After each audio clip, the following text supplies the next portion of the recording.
Much about Louise's background, we met through Rusty's line dancing group. All right. Best way. And I suggested, when I think you and Bruce were somewhat newly arrived in town, suggested Oli. They've been joined Oli and participating. But I found out that Louise has an academic history in mental health, and I thought this would be really a fascinating topic to hear about.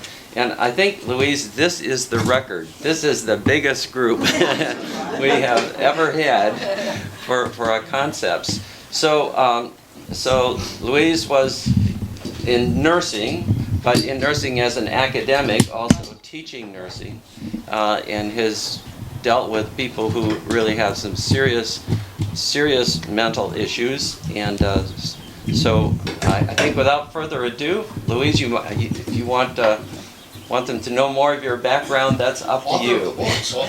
I'll tell you another sentence or two. Barry's the first person I met in Santa Cruz. How lucky was that? I was early to line dancing, and Barry came in and said, "Oh, this is what you need to do." We started getting to know people. So I took his advice, and here I am, and happily so. I'm a PhD nurse. I ended my career at the University of San Francisco, but I've done everything in nursing that a psych nurse can do.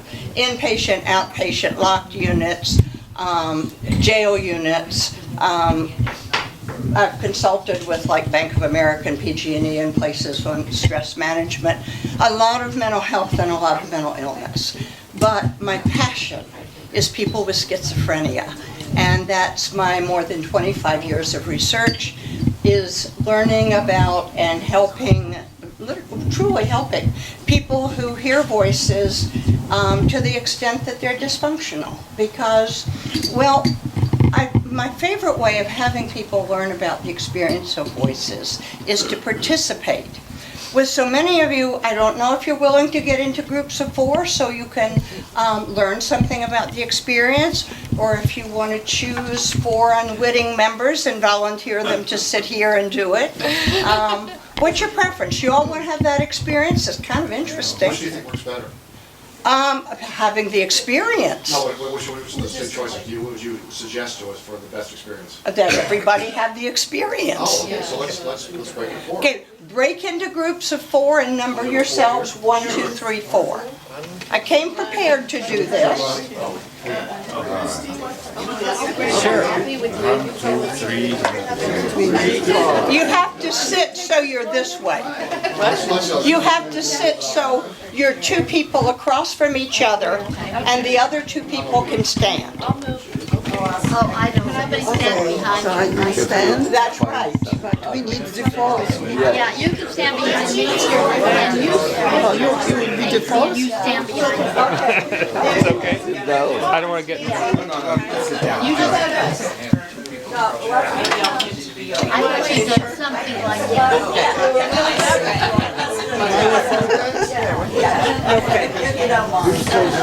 Life is messy, so don't worry about the fact that, it's kind of chaotic. It's okay. Have you found your other 3 people and decided who's 1, 2, 3, and 4? 1, 2, 3, 4.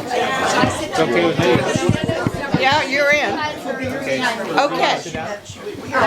No, I see what we need to say. Are we? Okay. Are you over? Yeah, I am. Yeah,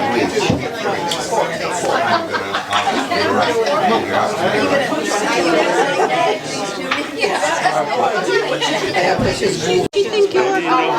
Maybe I am. I can see through you. Maybe I am the archangel, or a bunch of angels, or fairy. I know what is good, and it is not you. Bastard, you motherfucker. Yeah. You just have sex with I'm pretty tripped out. me, or us. never ever care about you. She probably wants Why sex don't with you. Have a free meal there. Then you Who are. can stop you? Drugs might make you feel better. Yeah. Feel better. Maybe how do I do this for the Virgin Why don't you Mary? look inside Maybe you should yourself? die for all your Just cut it sins. open and This look. is God's It's very difficult when you're Listen hearing to me. voices. Listen to me. Cut a hole I and am look. God's Maybe Yeah. it'll fix you. you You never do anything Not worth right. the air you Go breathe. down this Not road. You're worth, just not worth the useless. food you eat. No Yeah. wonder no I one cannot likes you. trust you to hang Why yourself. were you ever born? How do Who I are get you? there? You work Go for down and take the road. Ask somebody No one else. likes So you. go walk into the Why are ocean. you sitting Never here? mind. I love you. You are Wow. perfect. You should just leave. Yeah, good luck. To sit Go by out that the young door and boy. stand in Put traffic. your arms around it. Go to a Now, tall it's a building and thing jump for you. off. You should die. Smile to No show one you wants to be appreciate with me you. and love Just me. Yeah. Treat me better Maybe than you you. should take You're a a very shower. poor. You need to do better job of picking people And to you will soon be Yes, president. I You can't are help you. not God. There is no God. Why would you think you are God? Yeah. Maybe I am If only God. the voices were I can see quiet. through you. Right. Yeah. Maybe I am See the that person archangel. across Or a the bunch of angels. Okay, I think we've demonstrated that is worth trying to do.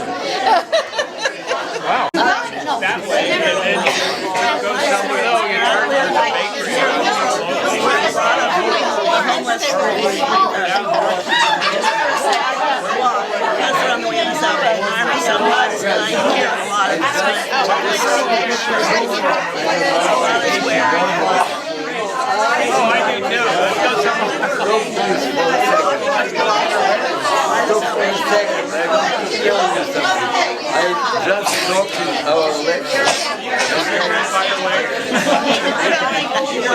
Okay, anybody want to quit? He gave up. He simply I talked to our mission. It's your we all Absolutely. Your train of thought. Yeah. And if that's what's happening, how can you possibly keep your train of thought? My son heard voices, and when I realized that, it was early on, I was in the mode of instructing him, or Yeah. teaching him about the illness. And I said, do you remember learning about Van Gogh?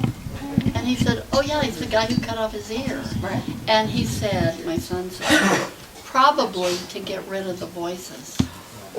Yeah. Well, people move often. It's really common to move to get rid of the voices in the wall. And people take a hammer to their TV because the voices are coming out of there. It's a really distressing experience, even just playing at it like you just did, right? But I have a passion for this. I love working with people who hear voices. And part of why I love it is because we've learned to be helpful. That when my best friend and colleague and I first started with this, it was in the early 90s, and we read everything in the research literature in English, and it wasn't 2 inches tall. Now it would go to the ceiling 3 or 4 times. It's become interesting. When I was a student, they told me not to listen to anybody tell me about their voices. How stupid. How can you help somebody if you can't understand their experience?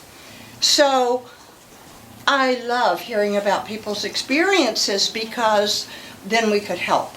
And so because so little was known about how to be helpful with voices when we first started off on our research venture, we had to start with qualitative research, which is my interest anyway.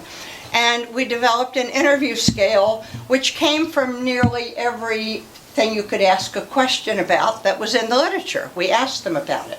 And so we asked, as one of you said to me, you mean 2 different voices, 1 in each ear? Well, yeah. Many. And what we learned is that some people heard only 1 voice. Some people heard 2 or 3. Some people heard 4 or 5. And some people heard over 100. Wow. And the voices varied. They were from, a phrase or a sentence or 2 every day or so, to 24/7. So that it was hard to go to sleep, hard to stay asleep, the voices woke them up. And the things the voices say are kind of what you heard on the scripts. They're never nice, or almost never nice. Once in a while the voices laugh at people's jokes. And they often early on say, I'm your friend, I'll help you. But they turn against them. That's the kind of trajectory that happens. And many times they're sexual or religious. And after we'd collected a bunch of data, and one of the questions was not, what do the voices say? But it was something we wanted to know. So when I got to the point of figuring out what the voices said, the hairs on the back of my neck stood up, because more than half of them heard voices that said, harm yourself or harm someone else. It wasn't always kill yourself or someone else. Often, but not always. But any kind of harm, go punch somebody. You know, cut your stomach open and look inside. I mean, just really bizarre things.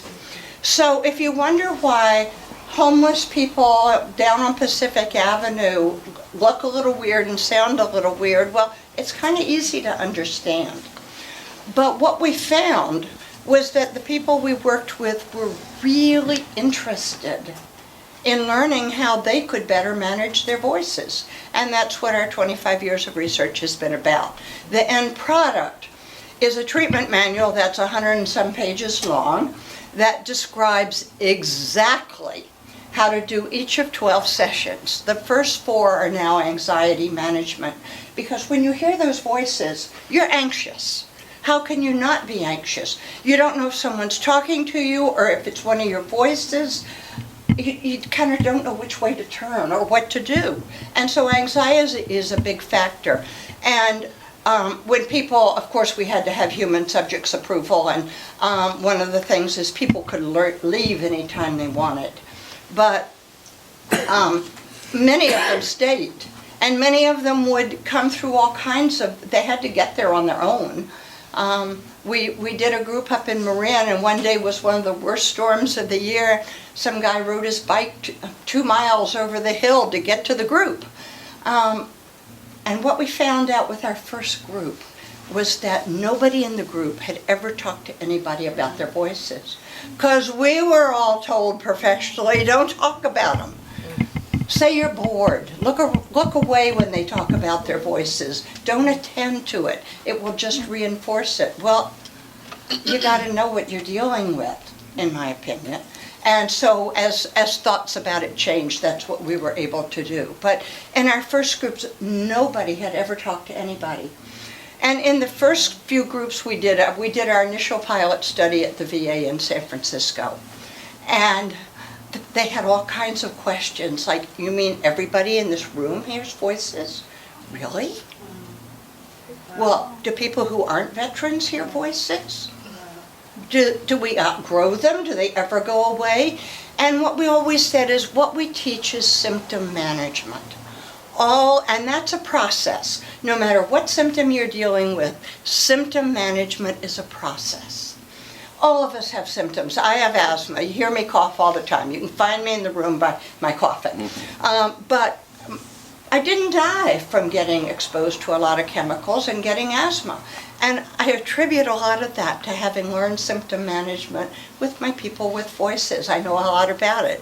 First, you have to know what it is for you. What are the symptoms? When do they happen? Where do they happen? What makes them better? What makes them worse? And so that's what we say to people in our groups. We're here to help you learn about symptom management. All of us have symptoms.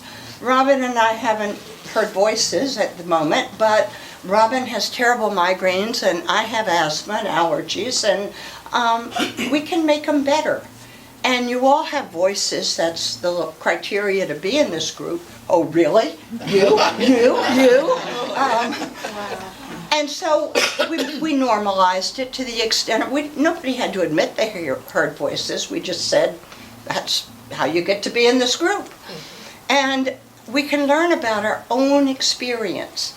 And then there's a bit in the literature about what some people find helpful. There's nothing universal. If you're looking for the magic cure, you're not going to hear it from me because I don't know it. But I know how to help a lot of people with different options. And so what we have them do is practice different strategies. And every week we taught a way to manage anxiety, the simple ones that you know. Breathing, 4 in, 8 out, or any measure of twice as many out as in. You can do it sitting, you can do it walking. The tension anxiety relief, starting with your toes. You tense them up, you let them go, till you do your whole body and let it go. And then we did thought reframing, so that we say something to somebody like, I missed the bus driver hates me. Well, what are other possible ways of looking at that situation? Bus driver has a schedule. Bus driver couldn't see you 2 blocks away. My doctor's going to fire me. He'll never see me again because I was late. Well, people are late all the time. Sometimes you can't help being late, and they can't help needing to be on a schedule. So maybe you have to reschedule, but you don't get fired. So we taught them to reframe things. And the more we talked, the more they talked, and the more they shared about what happened.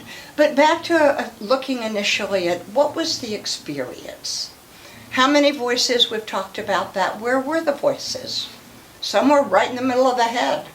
Some were right here. This ear, both ears. Some were, the next room over, the next block over, the next mile over, but considerably outside the body.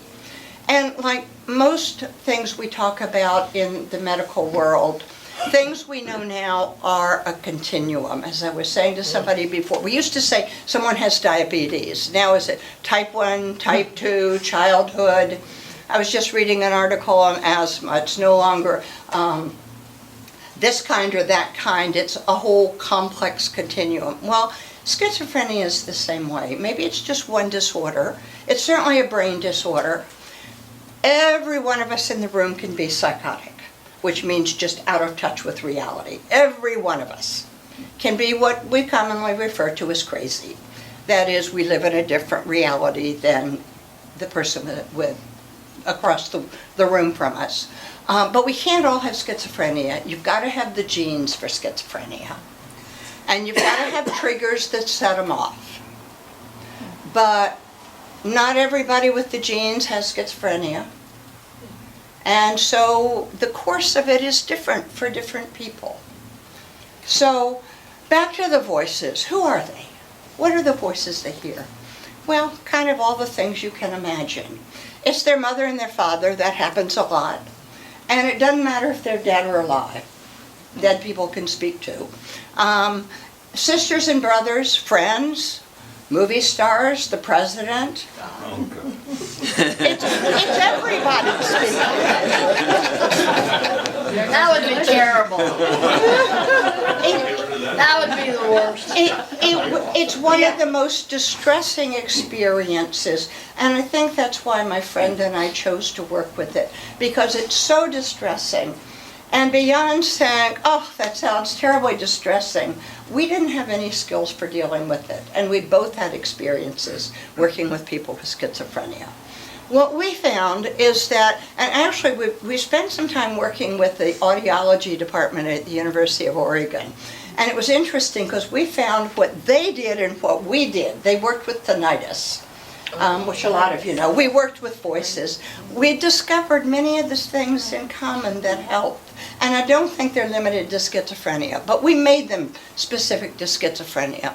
So the first thing we taught them after some anxiety management is to pay attention to when the voices are better, when they're worse. And we learned a lot about that then. They're worse on a crowded bus. So we help people learn to get off that bus and wait for the next one. Even if you're late somewhere, get off the bus, wait for one less crowded. A grocery store with a lot of fluorescent lights, especially when it's crowded, that's a terrible time. But so is being alone all day. Too much, too little stimulation is what it boils down to. So some social contact makes it much better. So next we taught them to talk to somebody, not about the voices, about the weather, about the ocean, about the news, about anything, about what to wear tonight. Anything they wanted to, and that helped, yes. At that time the voices go away, or what? Okay, a couple things happen. One, if my attention goes to listening to you and interacting with you, then I'm not paying as much attention to the voices. Another seems to be, I don't know a better word to use than the channel. The listening channels can be filled with other things. So if I'm attending to you talking, then my listening channel is kind of filled by that. And so I'm less likely to hear the voices. And it's not that the voices are gone. In fact, one thing we learned very clearly from the people we worked with was that if all of the voices totally disappeared all at one time, it would be very disturbing, because they've done their best to adapt to this life. And when your adaptation is taken away, you don't know what to do. So what we've discovered is that they get better slowly over time. They get less loud. Yes? Have you ever had a patient, among the patient, a conductor, musical conductor? No, but that would be interesting. What are you thinking? Because the professional orientation of this person is to listen simultaneously Right. to many different voices. So in this case, this technique will not work to attract the attention of the person. And he continued to hear voices. So not everybody is a conductor, but many people have these abilities to listen to many voices at the same time. So what you found, how effective this procedure is? Well, that's only one of many strategies. And that's why, of the strategies that we've taught, about 70% of people get better, but 95 or more would recommend the course to a friend with similar conditions. So obviously we're not good at measuring everything that helps. And I think probably some of what helps is knowing you're not alone, you're not the only one. There are people in a situation like you, and like any other support group, talking about it generally helps. But actually, I would think it would be nice for a conductor to be able to listen to lots of different music rather than lots of different voices. But that's just one thing. Yeah. I'm gonna forget that one. Go ahead. Okay. I got lots of thoughts going on. Yeah, well, Not voices. well, just in case you want to know, I talk to myself all the time, but I know I'm talking to me. Yeah. What ages did this show up? Oh, the average age for schizophrenia to occur is 18 to 22, typical college age. That's when the psychotics That's when, also show up. well, schizophrenia is a psychotic condition. But you're focusing mainly on the schizophrenia. You're not really bringing in the psychotic side of that because your focus was schizophrenia. Schizophrenia is a psychotic experience. Yeah. Psychosis just means out of touch with the reality that you and I both think it's about 11:15. There's nothing real about that. Did you medicate any of these people? Medication helps, It did help. but for at least a third of these people, medication doesn't touch the voices. And just in terms of the epidemiology, schizophrenia is found in all over the world. About 1 to 2% of every population is schizophrenia. This population that you were dealing with, they recognize their own symptoms in order to get them into the group. And that's interesting because my experience, they didn't recognize their own symptoms. Well, the average length of time the people we started with had heard voices was 20 years. Schizophrenia doesn't generally go away. There's a really good guy at UCLA who's now working with first break schizophrenia, and he's having some really good success with, and now they're also looking at signs of vulnerability to a schizophrenic break. But we worked with people who, there was no competition for our patient group. Nobody else was interested in working with them. Yeah. Hi, I just wondered, I've been doing a lot of reading about changing the brain pathways. Uh-huh. And have they experimented in perhaps getting that auditory neuron path and being able to change it in any way?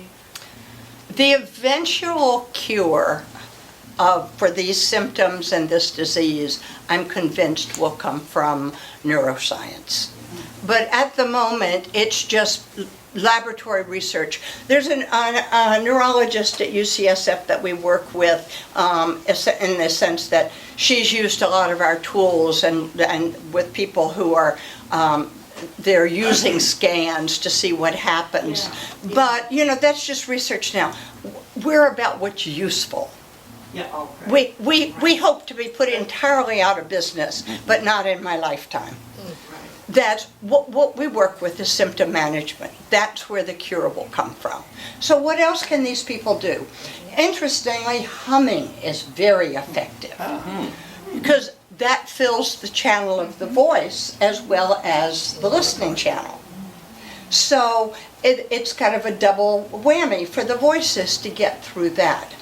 The first person I ever suggested to was at a VA inpatient facility. And I took my students there for their clinical experience, and I always talked with people, and the students could come sit around and join in, but that's part of how I taught, is by doing it so they could see and join in. And I said, have you ever tried humming for the voices? He said, I'm not that crazy. Well, it sounds a little crazy. But, this is one of my favorite studies in the whole wide world. It's 1989. Green and Kinsborg out of UCLA did a study at Camarillo State Hospital. And they built kind of a little sound booth. And they put people in it who were hearing voices and had them hum. And they had quite a large sample. And do you know that was 100% effective? Wow. And do you know that not one single person from that study ever used it outside of the sound booth? Why? Because we don't do things we don't practice. If you do it in an experimental setting and you don't take it home and practice it, you never use it. It doesn't occur to you. Yeah. Maybe I omit something. Is voices the only symptoms for schizophrenia? Oh, okay. Yeah, okay, let me back up a little and tell you that. Schizophrenia is indeed a brain disease. Perception is off. That's the voices. But voices are not limited to hearing things. People see things, smell things, feel things, taste things. So perception is off, thinking is off. The thinking is disjointed, as the voices were that you read. And they're also, how am I going to say it, very concrete. So if in the clinic setting I'd say to somebody who came in, what brings you here today? The inevitable answer was the bus. Yeah, of course. They're not stupid, right? Right, stupid. I had to learn to think and talk a different way in working with people with schizophrenia. Never fully got it, of course, but that's what we did. So they think very concretely. Their perception is off because they think bizarrely at times. Sometimes they speak in word salads, which is just, a toss-up of words. Their ability to relate to people, their emotions, their affect is off. So you sometimes see people smile and grin at something very sad. They don't get the emotions and the experience right together. They don't match. And that's because they can't think straight and because their perception's off. I mean, if you're seeing and smelling human flesh burning, no matter what someone's saying, you're not going to respond appropriately. Yeah, exactly. It's a pretty awful experience. So Yeah. How often do people verbalize the voices out loud as opposed to just hearing them in their head? They don't verbalize the voices, they verbalize their response to them. Yeah, and there's a guy that Bruce and I have a condo in the city, which is where we are half the time. And to go walk downtown, we often walk down Broadway Street, and there's a guy there often that's, brandishing a knife and threatening, and I mean, he's talking to his voices. He's swearing at them, he's, saying what he's going to do to them. And the violence rate, while I'm at it, with people with schizophrenia is way less than for the common ones of us. Really? Really? Yeah, for sure. Well, if they're being told, kill somebody, Yeah. stab somebody, whatever, they don't act on it, or what happens? Very often, well, as they get used to having their disorder, they do learn that they're in trouble. Almost all of them have acted on it a couple of times, and they've gotten into trouble. And they're not stupid. That's not part of the problem. They're not stupid, so they learn not to. But the people who are at danger of at vulnerability for being violent are the ones who are hearing these voices and they think they're protected. Always it's about self-protection. It's always about self-protection. I'm hearing God tell me that you want to hurt me. Well, it would be logical for me to take the first punch. But as a group, people with schizophrenia are not more violent than others. But if they're paranoid, if they're hearing voices to harm self or others, or that you are endangering me, then of course they're going to be self-protective. Yeah. But it's really important, I think, to know that if a person was not violent before they got the illness, they're probably not going to be later. It's people who have a tendency to be act on it and in self-protection. And also, what's really interesting to me is postpartum. Many women, you read these horrible things about women killing their children. Yeah, you do. And mostly it's voices telling them, you're a terrible mother, you can't take care of these it children, is. You're helping these children. Yeah, that exactly. And postpartum is the trigger, but schizophrenia is the illness. In that case, always. Postpartum depression does not create those things. And everything I say, you know, there's another side here and another side here, because life doesn't have simple answers. So humming works, yes. Did you find that they were very bright people that you would deal with? No? Neither unusually bright nor unusually dull. Okay. Average intelligence. Manic Depressive, which is now bipolar, which will have another name in another 20 years, they tend to be smarter than average. But schizophrenia is kind of right there in the average category. A couple of questions. Pardon? The couple of questions. First is, I hear, smell voices in my dreams, but not very concretely. So, and I'm wondering if it's the same pathways. So all of us have dreams. You're right, yeah, good question. And we see things and we have conversations, so I wouldn't say it's like a voice in my ear. We might even smell things. So is that a similar phenomenon? Do we know if we map the brain areas? Have we done like fMRI or anything like that of these people see the same areas light up? It makes sense, but of course I don't know. Okay, well then the next question. So you're talking about what it is to be like an individual and how to individually treat these. Here in Santa Cruz, there's this kind of whole level up of we have a large homeless population, a percentage of which you might know how much are mentally ill. Yeah. And we don't really, nowhere on this year's ballot is the cure for mental illness or getting people in your program. No, there's not. And I'm wondering if you have a little mantra that you could tell us, so here's the 4 things, the 3 things, or the one thing we could do to better handle this problem as a society. Well, we used to have state hospitals where people went. And state hospitals were shut down in favor of community mental health, which was my favorite ever job. And after 5 years, there was no more funding.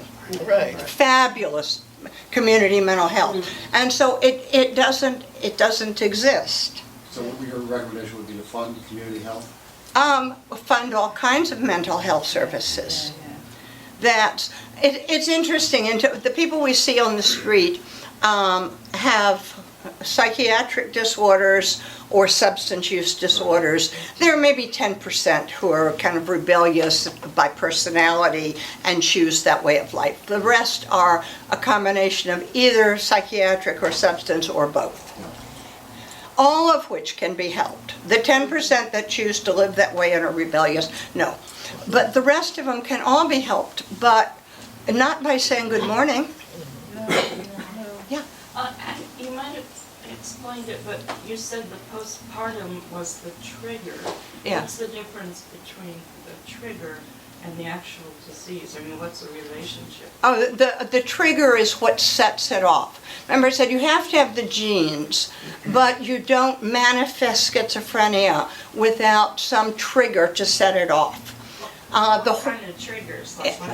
Okay. One of the people that I was very fond of heard his first voices in the Battle of Normandy.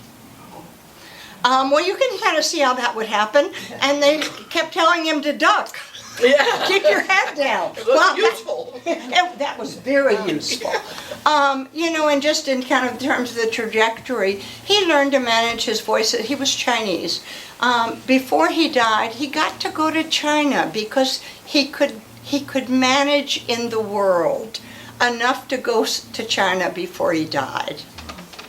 My very favorite person was a guy who was in the Vietnam War, and he heard 24/7 voices when we first met him. And when he could first read a short article in a newspaper, he was thrilled. And the last time I saw him was in a shopping center parking lot up in Marin. He was driving a FedEx truck. And he ran over and I got a great big hug. He said, "Are you still doing the work with voices?" I said, "Of course, it's my spiritual journey." And he said, to be able to read, to have a job, to live in the world, how can I thank you? I said, "You have." Wow. But there is hope and there is help. And we give our program away. Let me just kind of go to the end of it. We have a treatment manual. We gave it to a university professor of nursing in Japan, and it's now part of the standard protocol of treatment in Japan. A lot of the VAs here use it because we've given it to a lot of Bay Area places use it. But the most recent group we trained was in San Jose because a woman emailed Robin and said, "My son can't find any help. I think this group could be helpful. This course could be helpful to him. How do I?" And she said, "Find a place that's willing to teach it, and we will train them." And so she did. And we trained an outpatient group in San Jose.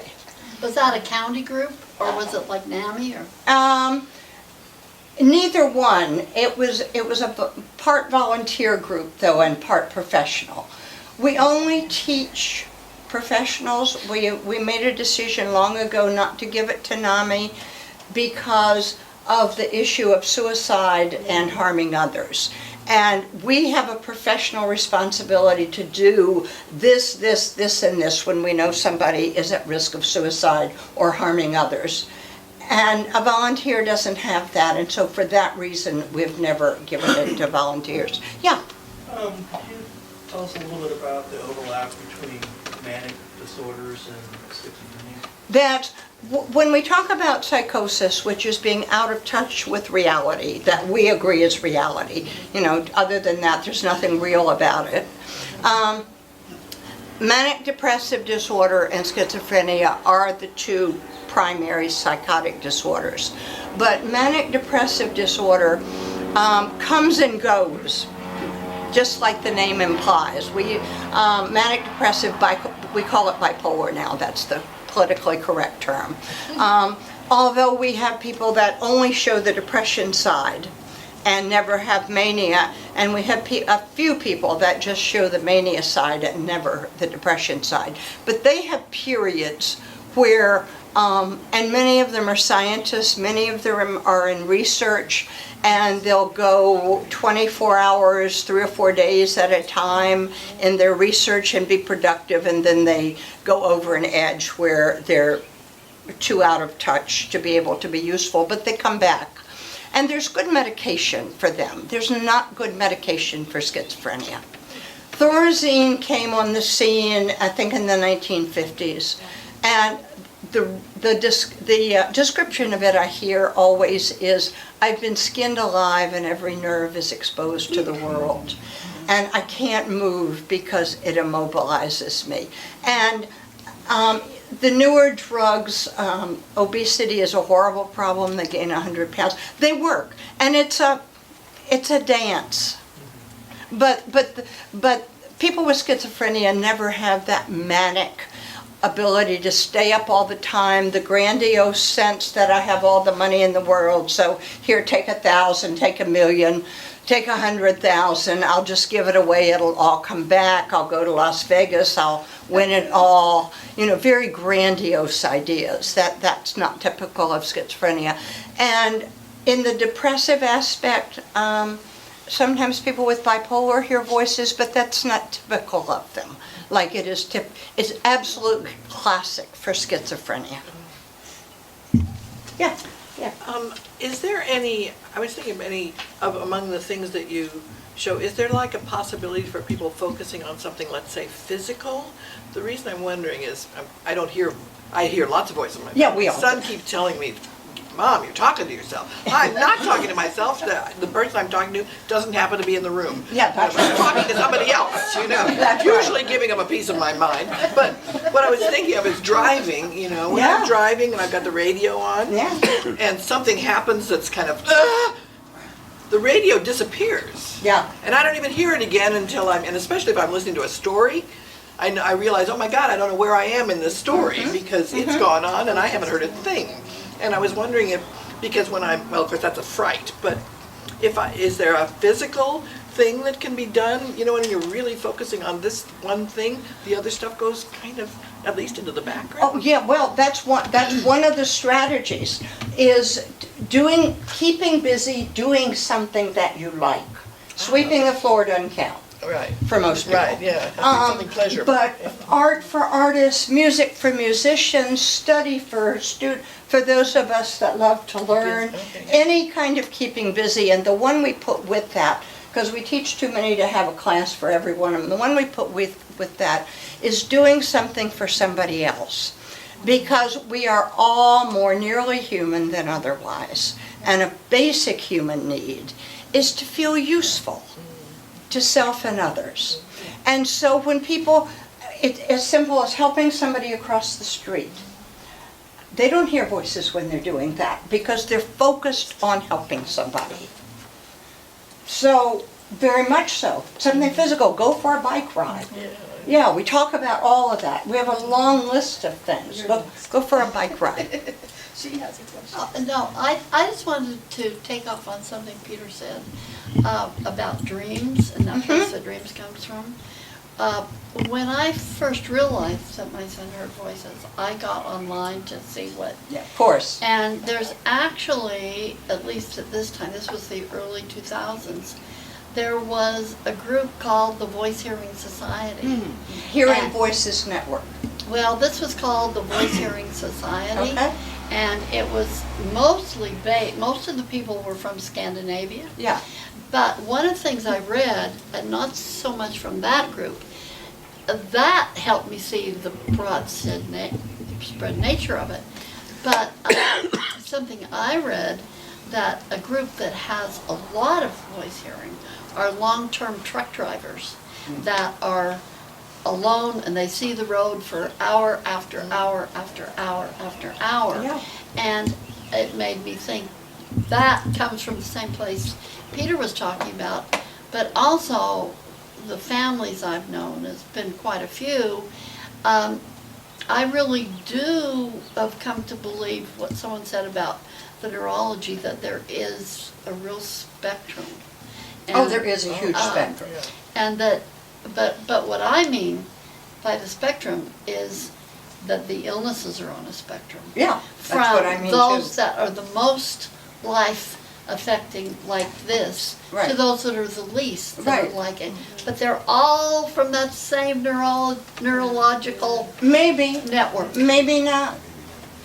You know, as Barry was saying in one of our more recent classes, or it was the speaker that you told us about, one gene, many triggers.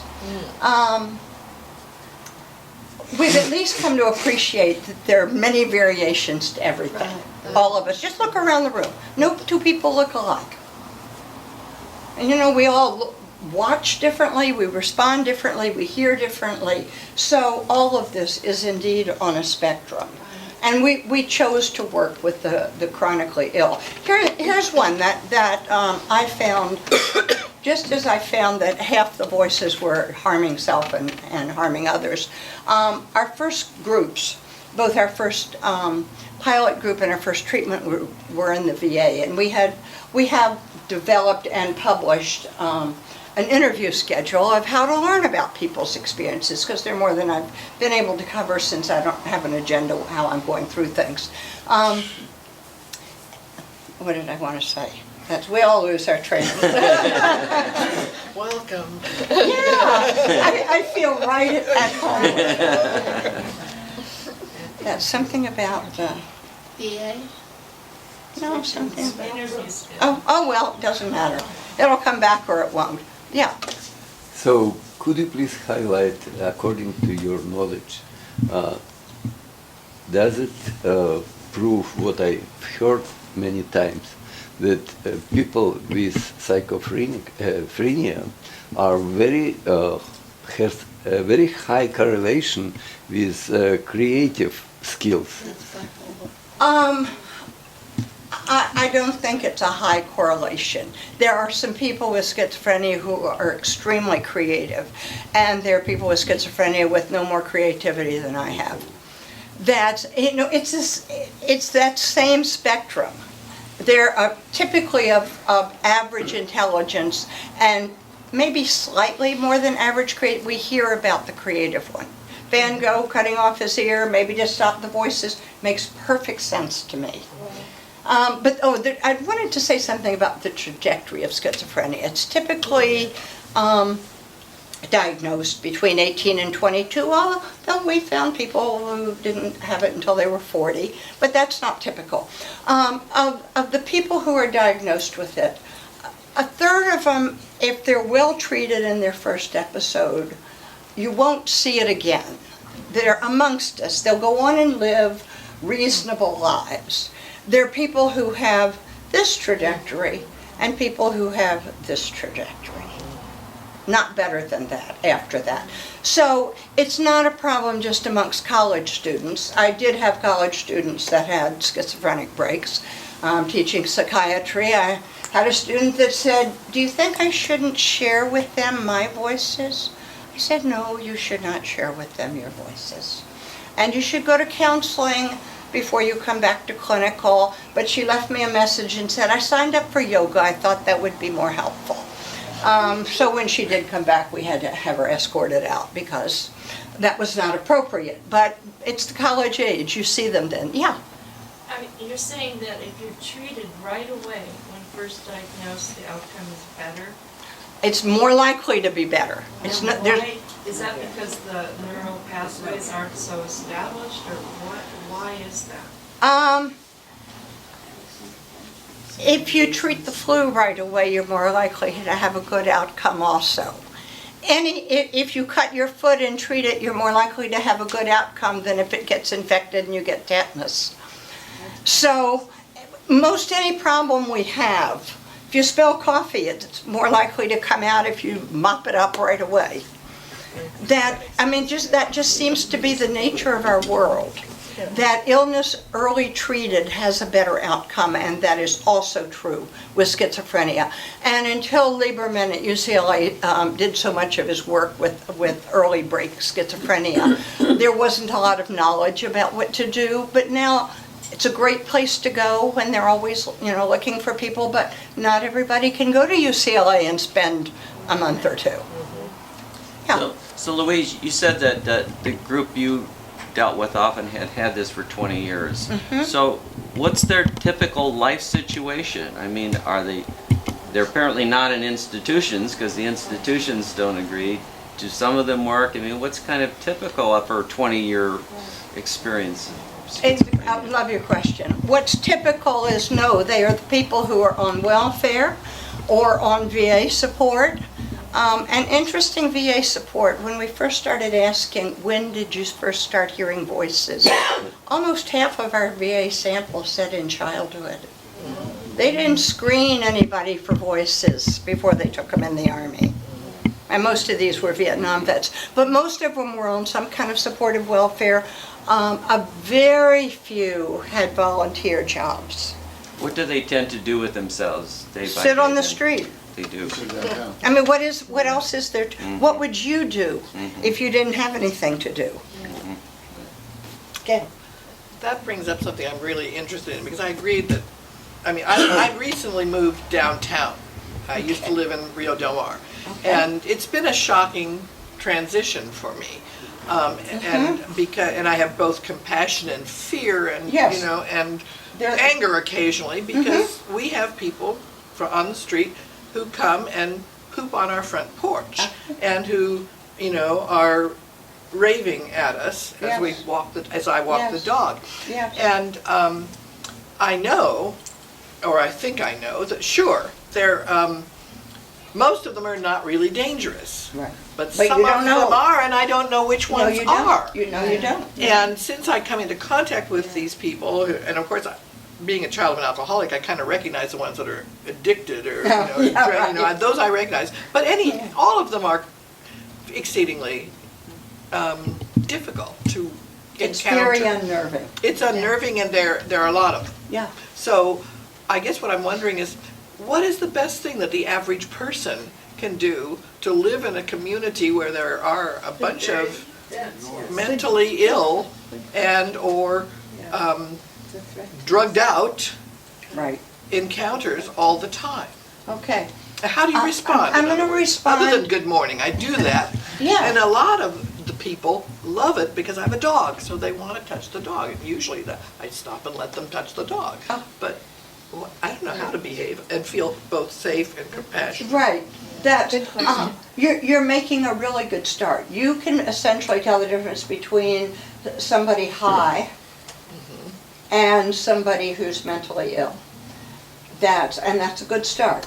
High is the perfect thing to say. It's a different answer for you in your house from people at large, because you have a population that's kind of stable. They're kind of the same people all the time. In the house. Around her house. Yeah. Around her, Really? on the street On the around street her. around. Yeah. Pretty much. Okay, what I would suggest is, with your dog and at a distance, start getting to know the one that seems the most responsive. Some of them have really interesting and really amazing stories. You might enjoy that. Then you will also feel safer with that person. And that person will think you're part of their extended community and kind of watch out for you. Not like your personal policeman, but somebody that cares that you come and go. You can get to know the primary people who hang out there. I see. They poop on your front steps because where are they going to poop? We don't provide bathrooms for people on the street, tourists. We don't provide bathrooms for anybody. People put up signs, customers only. Actually, the odd thing is that we've got a bathroom, right, that is all set up there by the city, I guess, and it's locked all the time, and I don't quite understand. Well, honest to God, I mean, it's right there. My first suggestion is go to the city and find out Why put it there and lock it up? Yeah, because they're pooping on your porch as a result. Right. I think because of prostitution too, a lot of drugs, But prostitution. why bother to have it there then? Exactly. It's worthless. That's what they'll say probably. Yeah, that may be what they say, but what do you care if people go in there and do drugs? They do them right in front of you. So they don't need to go in the bathroom. But one person, one voice, one location, I bet you can get them to unlock it. Okay, I will do that. But you can get to know, if it's somebody on the street that's ranting and raving, don't make eye contact, just keep walking. Get away. Yeah. Other people you can get to know one by one and find that indeed these people that we no longer have a place for or treatment for are human. And you might be both shocked and intrigued by some of their stories. Because some of them have touching stories. I'm sure. Most. Yeah, they are people that we don't choose to care for. They have no place to go. They have not even a place to poop. And so your step or somebody else's. The concern is you might want to take them home with you. I don't have that trouble. Yeah, that was 35 years of Al-Anon, I've got good boundaries. That's right. I have to say, you might realize. And if you do want to take them home, Al-Anon's the place to go. That's right. But I also think that it's very important for, especially people, my son never had anything, and then he had a car accident. The year after the car accident, he had a psychotic break. But I really got to know a lot of people, a lot of families, and You went to NAMI. oh yeah, and Yeah, which I also taught their family for Okay, a while. that's a great program.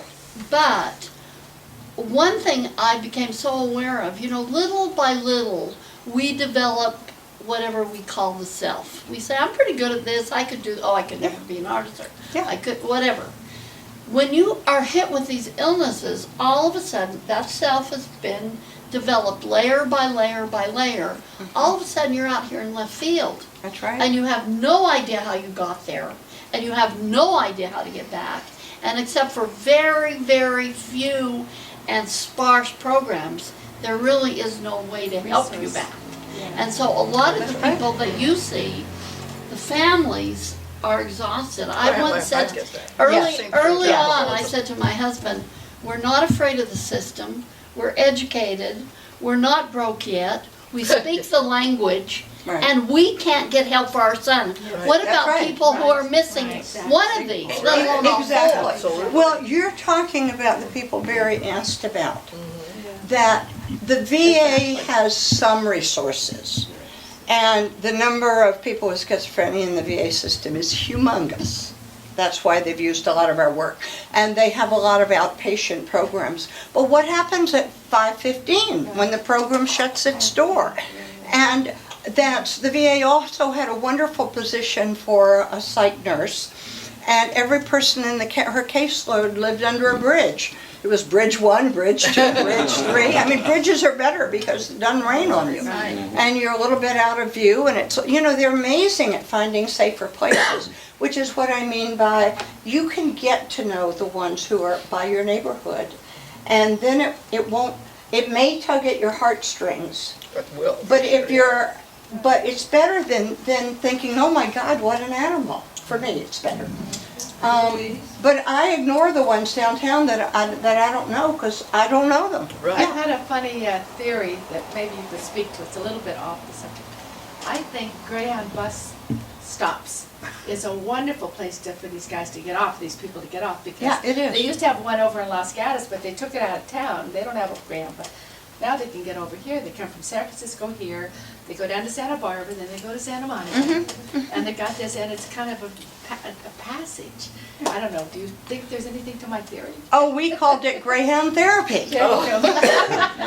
In the late 70s, when I worked in LA in community mental health, when there was such a thing, we used to get people all the time who got a one-way ticket from the East Coast. But most of them don't have the money to buy a Greyhound ticket. So I have an idea for a cheap therapy, and Let's- so I've in the last 30 seconds developed a theory which you will hopefully trash. Maybe not. The theory is that schizophrenia is a disease of selective attention. So selective attention is this our humans' capacity to pay attention to stuff when it matters. Okay. And we get gigabytes of information at the level of the retina or the cochlea or something like that, and by the time it gets to consciousness, it's down to kilobytes. So all the therapies you've had so far have been basically treated with, I'm going to hum, I'm going to pay attention. The treatments are all selective attention. Stop paying attention to that, pay attention to this. And so, and Jenna had said before that we just fill up dopamine receptors. So we basically, we kind of like, we dismiss the alternative ways of paying attention to stuff. Right. So what you would need to cure schizophrenia is something that is very compelling and easy to attend to.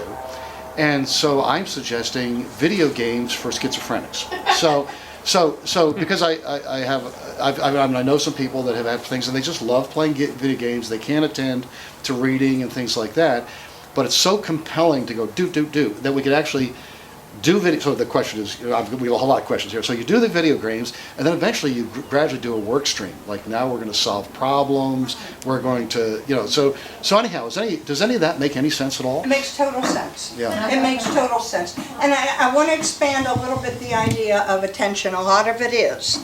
But a lot of it is the belief that I can do something to help myself. That's part of what we teach. That really makes a difference. I can help myself. And one thing about working with people who've been in the service, if they think it may not help them, but it may help somebody else, they'll do it. They're very altruistic in that way, amazingly. So they'll sign up for almost any research study if it has the potential to help other veterans. So it's partly the attention, but it's also the belief that they can help themselves and that they may be able to help others or be worthwhile in some way. Is that the same thing as what Erickson called agency or grid? Yeah, there are 1,000 words for it, depending on who wrote them, but they all mean the same thing. Do you think that's innate or learned in the military? I think they make them learn it in the military. Diane? I grew up in a town that sort of had our own pets, schizophrenic. It was Princeton, New Jersey, and it was John Nash. Oh, yeah.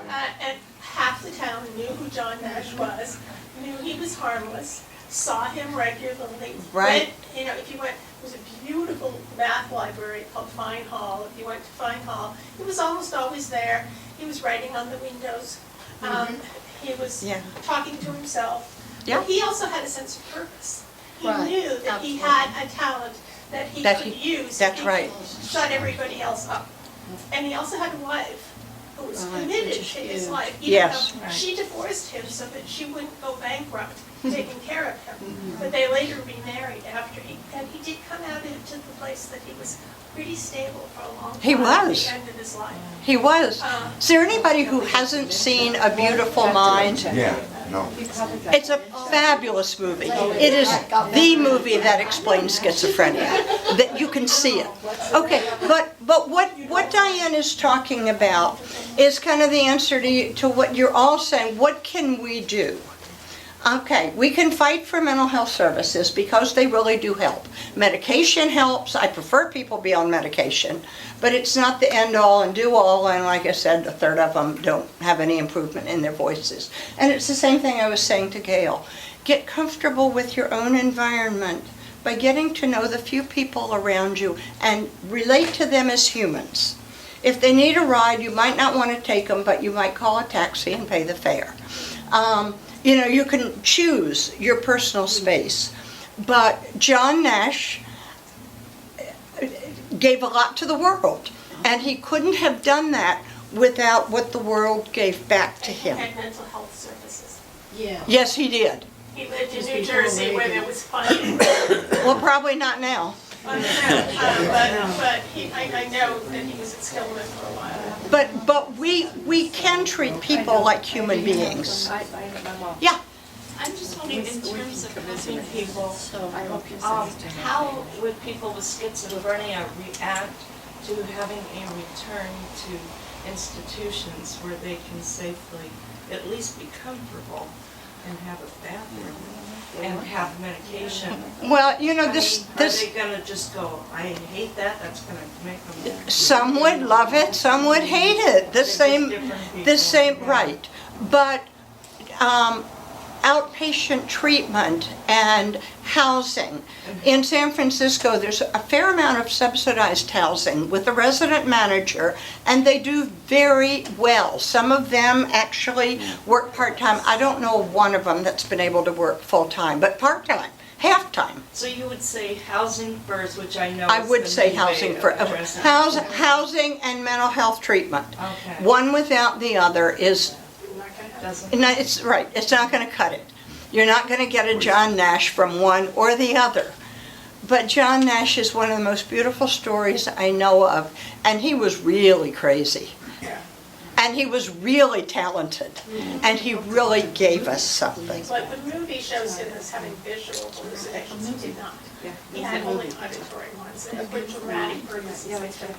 Well, because in the movie they can't, it had to be, and most people don't know the roommate didn't exist until the end of the movie. It was so well done. I have a question about medication. Lithium came onto the scene and was such a wonderful stabilizer. What is your feeling on that? Oh, I love, lithium is for bipolar. Yes. It's not at all for schizophrenia. No. Lithium is a bad thing for any of us to take if we don't have bipolar disorder. But if we're bipolar, it's for most people. Consider it a chemical salt? Yeah. And it works really well for bipolar As long as disorder. they continue to take it. But it's not, yeah. Well, and blood levels need to be measured every so often because the toxic level and the therapeutic level are not so far apart. It was pretty remarkable in my Oh, experience. lithium is one of my favorite. It's not really a drug, but it's used as a drug. Yeah, it's wonderful, and it's But not lifetime. for schizophrenia. Not for schizophrenia. No, it's just like appendicitis isn't helped by cough drops. What do you use for schizophrenia?